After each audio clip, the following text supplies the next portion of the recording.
Pregnancy తర్వాత చాలామంది ఉమెన్కి పర్సిస్టెంట్ లోవర్ బ్యాక్ పెయిన్ ఉంటుంది.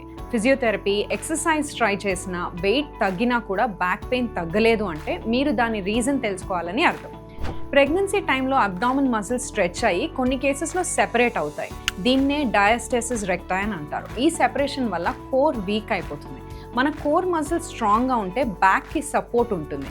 కానీ ఈ కోర్ వీక్ అయితే మాత్రం బ్యాక్ మజిల్స్కి ఎక్స్ట్రా స్ట్రెయిన్ తీసుకుంటాయి. అప్పుడే క్రానిక్ బ్యాక్ డిస్కంఫర్ట్ స్టార్ట్ అవ్వచ్చు.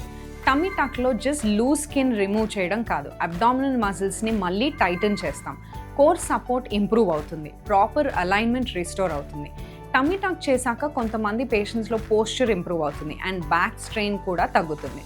కానీ గుర్తుపెట్టుకోండి, ప్రతి బ్యాక్ పెయిన్కి టమ్మీ టక్ సొల్యూషన్ కాదు. ప్రాపర్ ఇవాల్యుయేషన్ చాలా ఇంపార్టెంట్. మీ బ్యాక్ పెయిన్కి యాక్చువల్ రీజన్ ఏంటో డయాగ్నోస్ చేయడం ఫస్ట్ స్టెప్. ప్రెగ్నెన్సీ తర్వాత మజిల్ సెపరేషన్ వల్ల కోర్ వీక్నెస్ ఉంటే మాత్రం టమ్మీ టక్లో జరిగే మజిల్ రిపేర్ కొంతమంది పేషెంట్స్కి అడిషనల్ బెనిఫిట్గా బ్యాక్ పెయిన్ కూడా రిలీఫ్ అవ్వచ్చు.